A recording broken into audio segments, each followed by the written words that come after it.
After 3 months, I've been pleasantly shocked how good the Pixel 9a is. For me, it gives me almost everything I want in a phone, but it only cost $499 brand new. Considering the S25 Ultra starts at $1299 and the Pixel 9 Pro XL starts at $1099, the value this phone gives you is crazy. What more do you even need in a phone? If you're considering buying this device, stick around to hear how my use has been over the last 3 months. Let's kick it off with the design and build quality. I loved this design when it came out, and I love it even more now. I use this phone even more than my Pixel 9 Pro XL because it's lighter, coming in at 186 grams, and has a plastic back and matte aluminum frame. People underestimate how awesome a plastic back is. You can rock this phone caseless and not even worry about it cracking. Just stick a tempered glass screen protector on it and you will be good to go. One thing I will mention is that the matte coating on the frame feels great in the hand, but if your hands are a little dry, it can be very slippery, so you might want to pick up a case regardless. I just love how simple and subtle this phone looks, and because of that camera module, you get what so many have been asking for: no camera bump, meaning you can use this on a flat surface and have no wobble. The bezels are a little thicker than the Pro series, but I think most people exaggerate over this all the time. Remember, this phone costs $600 less than the Pro model. You won't even notice them after using it for an hour, but you will notice your bank account having $600 more in it. This is the first time I think the A series phone is real competition to the Pro model. You also get IP68 dust and water resistance, which is a huge win at this price point. The only thing that bugs me is that it's the same complaint I have on all Pixel devices.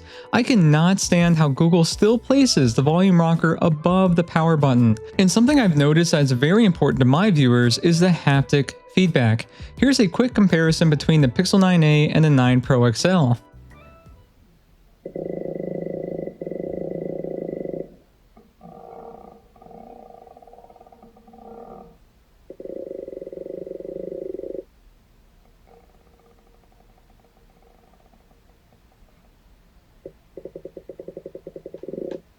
Now getting to the display, you are getting a 6.3-inch OLED panel with 120Hz refresh rate and a peak brightness of 2700 nits.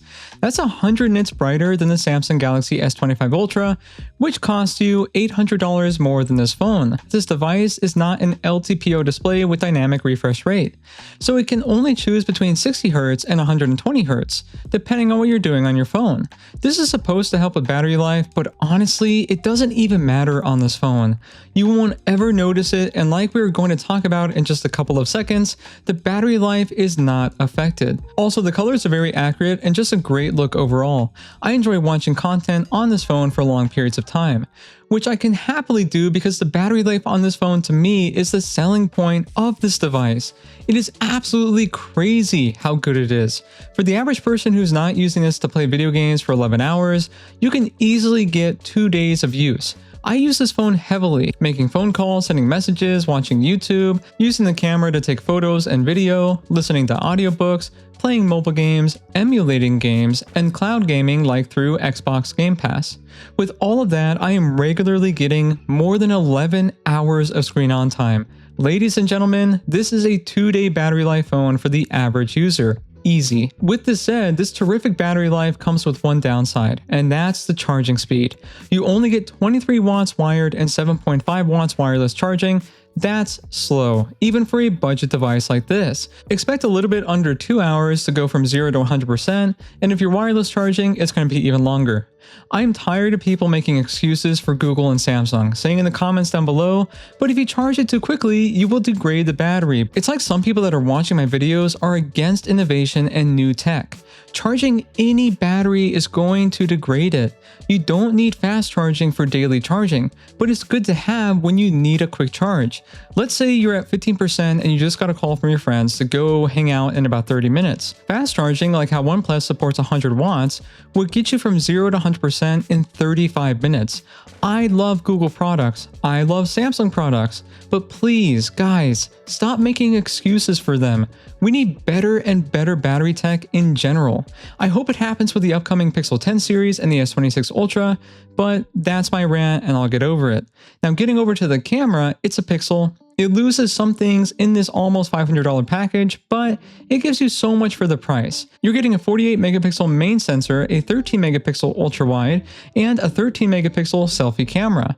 The 48 megapixel main sensor is fantastic. It has great dynamic range, natural colors, excellent detail. It doesn't matter if you're taking photos in the bright light or even indoors, it's going to be reliable and very consistent. It is just absolute pixel magic as always. Night photos look clean without being overly processed, and again, thinking about the price of this phone, just look at how the pixel image processing transforms these what would be unusable photos into photos I could actually share.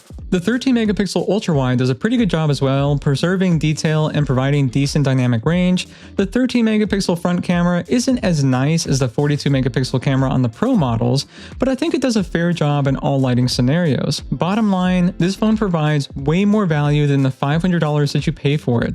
If you want a budget camera phone, this is your next phone. Just buy it. And for the performance, people who don't like pixels are going to insult the Tensor chip only based on the benchmarks. And hey, let's face it, it is significantly underpowered compared to something like the Snapdragon 8 Gen 3 Elite, and that's an objective fact. But keep everything in perspective. This has the Tensor G4, which is a good chip for the majority of what you want to do on a smartphone, and it's the same exact chip that the much more expensive Pro models are using. So with that perspective, the Tensor G4 in a $500 smartphone actually makes a lot of sense. Apps open quickly, multitasking is smooth, and animations are very fluid. It handles everything from scrolling through Reddit, light gaming, or heavier titles through emulation without a single issue. It's legitimately flagship performance in a budget or mid-range phone. One thing to note is that this only has 8GB of RAM, but for most people, 8GB is enough, and the phone doesn't feel limited because of it. And for the security, you are getting 2 ways to unlock your device: an under-display fingerprint sensor and facial recognition that you can actually use for secured apps, unlike other Android phones. It works very well even in poor lighting, but it won't work well at all in a dark room. But for that, you can always use the under-display optical fingerprint sensor, which works every time, even though it's not nearly as fast or reliable as an ultrasonic sensor like we have in the Pro model. For the price, however, I think it's an acceptable downgrade. And for the software, this thing is just packed with value. This is running Android 16 beta without any glitches or hiccups, and you're getting 7 years of software updates. This was released in April of this year, 2025, if you're watching in the future, so you're going to be supported until April of 2032. Again, this is a $500 phone. This is a ton of software support. You're also getting the same clean pixel software of the more expensive Pro models, and the 9A is just as fast and fluid in real-world use. This thing is just awesome to use. If you haven't ever used a Pixel device, you really should try one. I know it's not a performance powerhouse on paper like the S25 Ultra, but there's something about it that just feels uniquely aligned with you as you use your device. You're getting Circle to Search, which I understand is on all Android phones at this point, but it's still a useful feature from Google. Call Screen, which is just incredible for scam callers, and most Pixel exclusive AI features. Because of the 8GB of RAM, like I mentioned before, you are going to miss out on a few, but to be honest, I can't say that I'm gonna miss these features at all. For example, Gemini in the 9A is a smaller version than what runs on the 9 and 9 Pro, and they call it Gemini Nano XXS, and it doesn't run in the background, which in my opinion could be a selling point of this phone. You will miss out on Pixel screenshots, which allows you to capture and generate AI-powered summaries of screenshots, making them searchable and easier to organize. I think this is a really cool feature, but not one that I use regularly, so for me, it doesn't really matter that I don't have it on the 9A. And you also won't get the call notes feature that transcribes and summarizes your phone calls, which could be important to you, but again, I don't really use it on a daily basis. I keep coming back to this point, but I think it's very important. You need to look at this device through the perspective that it cost $499 new. For a phone that costs significantly less than the Pixel 9 Pro XL, you give up a fraction of features to save hundreds of dollars. So after 3 months of use, do I recommend you pick up a Google Pixel 9a today? For the price, this is an easy recommendation for anyone who wants a reliable, future-proof Android phone with an insane battery life that just works. No, it's not better than the Pixel 9 Pro XL, but it also costs $600 less. This is gearing up to be the best value smartphone in 2025.